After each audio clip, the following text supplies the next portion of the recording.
Good morning सबाइके Janai आमार ब्लगे स्वागत।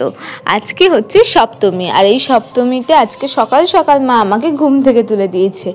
घुमाচ্ছিলাম आमी और मा आमाके बोले ताड़ाताड़ी ओठ। उठे साथे साथे ब्राश करलाम, करेई बोले चल। एखोनो पर्यन्त चाओ मुखे दिइनि, आसले जाচ্ছি হচ্ছে মণ্ডপে। माয়েर सकाल सकाल खूब मণ্ডपे ठाकुरटाके देखते इच्छा करछिलो, ओखाने बसे गल्प करते इच्छा करछिलो और ताई चले जाচ্ছি। और देखो बाइरेर परिवेशटा कि सुंदर लागছে ना। और रास्ता एखन পুরোটাই ফাঁকা। এখন বাজে হচ্ছে 7টা আর এসে দেখি এখানে পুজো হচ্ছে। যেহেতু ষষ্ঠীর দিন এখানে একদমই আসতে পারিনি, এটা হচ্ছে আমার মামা বাড়ির একদম সামনের পুজো। এখানেই আমি ছোটবেলা থেকে পুজো কাটিয়েছি। আর এই যে হচ্ছে সব ঠাকুর, আর এখানে অসুরের চুলটা দেখেছো কীরকম। আর এখনও সবাইকে গয়না পরাবে। আর এখানে মিঠি মিষ্টিও এসেছে, ঘুম থেকে উঠে চলে এসেছে। এখন বাজে হচ্ছে 7:30। ওদেরকেও ডেকে নিয়েছি আর এখন পুজো শুরু হয়েছে। আর এই ক্যাপগুলোর কথা মনে আছে? সেই ছোটোবেলায় ফাটাতাম, ভুলেই গেছিলাম কীভাবে ফাটাতে হয়। তারপর আবার শুরু করেছি ফাটানো। আর এখানে মামা বাড়ি এলাম, মামা বাড়িতে চা খাচ্ছি, মামাই চাটা বানিয়েছে। আর হঠাৎ করে আমার কি মনে হলো কে জানে, এই চেয়ারটা নিয়ে চলে এলাম এই বারান্দাটায় বসতে। রোদের যে আলোটা মুখে পড়ছে না, বেশ ভালো লাগছে। তারপরে চা খেয়ে মা মাছ নিয়ে এখন যাচ্ছি আমরা বাড়ি। আর মিঠি মিষ্টিও যাচ্ছে আমার সাথে টাকা নিতে মাছে। আর এখন যাচ্ছি বাড়ি। আর দেখো কীরকম ছটরপটর করে চলে যাচ্ছে। আমাকে দুজনের কেউই আর বাড়িতে থাকতে দিল না, দুজনে মিলে নিয়ে চলে এলো এখানে। আসলে আমরা বললাম যে চক খেলা করি। অনেক দিন পর আবার ছোটোবেলাটা ফিরে এসেছি। এখানকার মিস্ত্রি যিনি ছিলেন সেই কাকুটাকে বললাম আমাদের জন্য একটা ছোটো ঘর বানিয়ে দেবে, মানে যে তিরপলগুলো দিয়ে টাঙিয়ে দেবে একটুখানি, তাহলে বেশ ভালো হয়। কারণ রোদটা এত রোদ, এই রোদের মধ্যে আমরা পাগল হয়ে গেছি, ওপরে চলে এসেছি। যদিও এই বুদ্ধিগুলো সত্যি বলতে আমারই। তারপর এখানে মিষ্টুর যত খেলা ছিল সব বার করেছি। তারপর নিচ থেকে একটু আটা নিয়ে এসেছি। আর এখানে দেখো তিরপলগুলোকে সব কি সুন্দর টাঙিয়ে দিয়েছে। আমি টাঙাতে গেছিলাম, একটা বেড়া নিয়ে বেড়া সমেত পড়ে গেছে। তারপরে আর কেউ রিস্ক দেয়নি। আর এখানে আমি কাজ করছি হচ্ছে আটা মাখছি। আসলে আমরা রেস্টুরেন্ট খেলছি। বিশ্বাস করো আমি না ভুলেই গেছিলাম যে আমি কিছুক্ষণের জন্য যে আমি কতটা বড় হয়ে গেছি। ওদের সাথে খেলতে খেলতে এত ভালো লাগছিল, মনে হচ্ছিল আমি ওদের মতো ছোট হয়ে গেছি। আর বেশ মজা লাগছিল, আমি ওপরেই ছিলাম ওদের সাথে। আর এখানে মিষ্টু ফল কেটে জুস বানাচ্ছে। বুদ্ধি দেখো কত সুন্দর জুসের জিনিসপত্র এনেছে। আর এখানে জল দিয়ে জুস বানাচ্ছে। আর আমি এখানে জলটা রেখেছি হচ্ছে ময়দা মাখবো বলে। আর ও সেই জলটা দিয়ে ময়দা মাখবে না, ও আলাদা করে জল দিয়ে জুস বানাবে।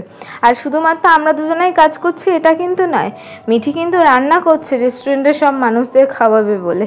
আর আমি এখানে আটা মেখেছি কত রকমের পদ রান্না করব বলে। আর এখানে সব ঘাস মানে নিম পাতা, তারপর আরও কত পাতা ফাতা নিয়ে এসেছে। আর এটা হচ্ছে আমাদের রেস্টুরেন্টের স্পেশাল এগ রোল বলা ভুল, এখানে বিভিন্ন সবজি রয়েছে, লঙ্কা রয়েছে, সাথে রয়েছে মিষ্টির বানানো স্পেশাল জুস। আর এখানে আরও একজন আমাদের সঙ্গী চলে এসেছে, এও আমার থেকে অনেকটাই ছোট। আর এ বানাচ্ছে হচ্ছে চাউমিন। আর যেই চাউমিনের জন্য ছোট ছোট আটার লেচি কেটে নিচ্ছে। সবই আমাদের ছোটোবেলার মিছিমিছি খেলা। বুঝতেই পারছো তোমরা কারা এরকম বিষয়গুলো মিস করো, অবশ্যই কমেন্টে জানিও। তারপরে মাইমা খেতে দিল রুটি আর কুমড়োর তরকারি, মিঠিকেও খেতে দিয়েছে। সেই খাবারগুলো এখন আমরা খাচ্ছি। আর আমরা খাবারটা ওপরে নিয়েই চলে এসেছি। এখন যেহেতু বাড়িটা সবে নতুন নতুন হচ্ছে, তাই চারিদিকে অনেক ভাঙাচোরা দেখতে পাবে। আর এখানে মিঠি নিজেই একা একা খাচ্ছে। আর তাকানো দেখো না কীরকম, মুখে ঢোকাতে গিয়ে শুধু আলুটাই ঢুকলো বেচারার। তারপরে আবার রুটিটা নিয়েছে, বুঝতেই পেরেছে যে ওর সাথে গন্ডগোল হয়ে গেছে, তাই দেখলে কিভাবে তাকালো। তারপর খেলে ধুলে আমরা সবাই মিলে এখন নিচে চলে এসেছি। আর উপরে ভালো লাগছিল না, কারণ অনেক রোদ উঠে গেছিলো। আর এখানে আমরা তিনজনা মিলে শুয়েছি। আর এখন মিঠি আমাদের পিঠের উপর দিয়ে উঠবে। কী যে করছিলাম আমরা, দিদা তো রীতিমতো ভয় পাচ্ছে আমাদেরকে দেখে যে আমরা কি শুরু করেছি। আর বিশেষ করে দিদা আমাকে বকছে যে ওরা না হয় ছোট, তুই কী রে, তুই এত বড় হয়ে ওদের সাথে এরকম করছিস। আর মিঠি বারবার উঠছে আর পড়ে যাচ্ছে, লাস্টেও ভয় পেয়ে যাচ্ছে। তবুও মেয়েটা হাল কিন্তু ছাড়বে না। এই সমস্ত ব্যায়াম বলো বা এক্সারসাইজ বলো বা জিমন্যাস্টিক বলো ওর খুব ভালো হবে। কারণ আমি ঘোড়া হয়েছিলাম, তার উপরে মিষ্টু হয়েছিল, তার উপরে ঝুম হয়েছিল, মানে ওই মেয়েটি, তার উপরে আবার মিঠি ঠিক কীভাবে যে উঠে পড়লো, দিদা তো দেখে পুরো অবাক হয়ে গেছে। যেহেতু মিস্ত্রিরা কাজ করছে তাই ওরা বলছে দিদি একসাথে স্নান করবো। এবার তো বাথরুমের ভেতর তো আর একসাথে স্নান করা যাবে না, তাই সবাই মিলে এখন যাচ্ছি বাড়ি। তাই তার আগে এখানে মামি ডিমের বড়া ভেজেছিল, সেই ডিমের বড়াটাই খেয়ে নিচ্ছি। আর এখানে এতটাই গরম ছিল যে আমি একটা হলুদের প্যাকেটই হাতে নিয়ে নিয়েছি। তারপরে বাড়িতে এসে সবাই মিলে স্নান করছি, বেশ মজা হচ্ছে। আর নিচে রয়েছে মিঠি। আর যেহেতু ভিডিওটা মা করে দিচ্ছিল তাই একটু দেখা যাচ্ছে কম। তো যাই হোক, একটু ম্যানেজ করে নিও তোমরাও। কিন্তু আমরা সবাই মিলে ভীষণ মজা করছিলাম। আজকে অনেক দিন পর আবার মজা করলাম। কাকার মেয়েরা যখন আসতো তখন এরকম মজা করি, আবার আজকে এতদিন পর মজা করলাম।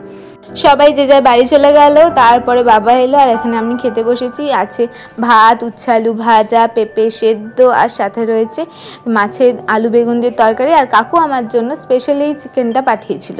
আজকে সবকটা রান্নাই যেন দারুণ হয়েছিল।